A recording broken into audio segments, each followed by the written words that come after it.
Live from Radio Row, SportsGrid's coverage of Super Bowl 59 continues. Joe Lisi with ESPN Radio host Matt Moscona. Matt, great atmosphere here in New Orleans.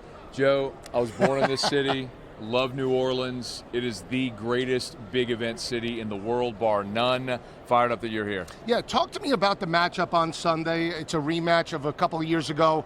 Kansas City looking for the three-peat. Mahomes, Hurts. How do you see this game playing out? I'll never bet against 15. You get Superman in the game. I won't bet against him. I do look at the difference. Obviously, Saquon Barkley wasn't there 2 years ago, and that was a game 2 years ago that if you didn't have Jalen Hurts' fumble, right, the Jalen Hurts unforced turnover, Eagles probably win that football game.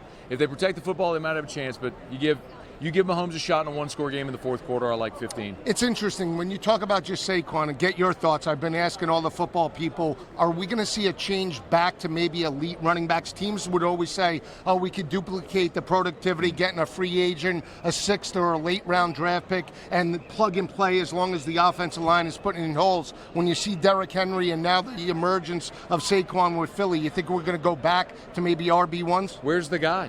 Where's the guy? Who is it? You can maybe try to sell me on Ashton Genty coming up. There's good running backs in the league, but we still don't see the longevity. So you're not going to have teams invest in the – Saquon Barkley's a freak. He's a freak of nature. He's a one of one. I could say maybe the same of Derrick Henry, but you're not going to see that across the league. There's still so much emphasis at the lower levels, which is where it starts, Joe. Right. On the quarterback position in 7-on-7s, and that's just what we're going to see more of. We'll see how that plays out. I do want to talk about your team, the New Orleans Saints. They're in the headlines. Kellen Moore potentially after this game will be the new head coach of the team. Do you think it's a good fit? And I want to ask you about Joe Brady because his name was mentioned. We know about the success with Joe Burrow and LSU. Seemed like a seamless fit. Would you prefer Brady over Kellen Moore?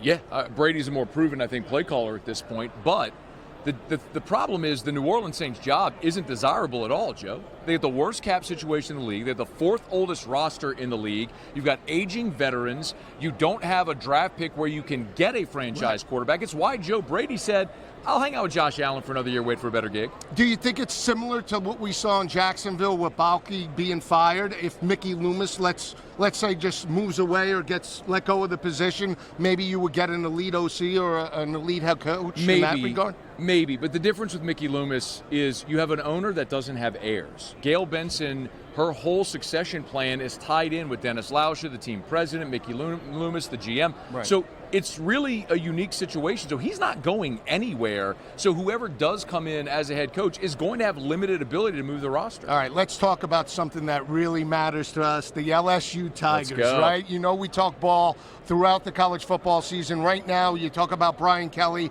year number one, they win the SEC West. Unbelievable expectations in terms of year number 2 and year number 3. Jaden wins the Heisman, right? 9-3, not the season they wanted. And then last year with Nuss, they had some glimpses, but that Texas A&M game, some other games down the stretch, Florida really cost them in terms of the college football playoff. I've heard you talk about year 2 in the scheme. We saw it with Burrow, we saw it with Daniels. Do you expect that out of Nussmeier? First of all, Garrett Nussmeier threw for 4,000 yards a year ago. He's the leading returning passer in college football. With what LSU did in the portal, returning Garrett Nussmeier, Joe, if they are not in the college football playoff in 2025, it is an epic failure, and everybody that is a doubter of Brian Kelly will be proven correct because this is the roster that Ohio State put together a year ago, that Ole Miss put together, going and spending north of $10 million in the portal. LSU has built this roster around this veteran quarterback to make a championship push right now. If they don't get into a 12-team playoff, I don't know that I foresee Brian Kelly ever doing in his time in Baton Rouge. And he might be on the hot seat, right? It might be like almost like a Brian. Could it be a Brian Harsin situation after this year where 4 years we saw what you could do? You're not a Southern type of guy, right? In terms of the scheme, you're Northeast, you're Notre Dame. You think maybe they would let him go? The challenge is when LSU hired Brian Kelly, they gave him a 10-year, $95 million contract with 90% of the contract guaranteed, right. Meaning if they fired Brian Kelly after this year, they would still owe him north of $50 million, and LSU is not paying that. So for better or worse, LSU and Brian Kelly are financially bound to each other for a decade. And last thing I want to ask you is in terms of the conferences, we saw the SEC not win a national championship. Talk to me about that. Do you feel they're still the most dominant conference in college football? I think you could flip a coin with the SEC and the Big Ten. I think the top of the SEC has been weakened, obviously, with Nick Saban no longer at Alabama. Georgia's still fantastic. But, Joe, think of it this way.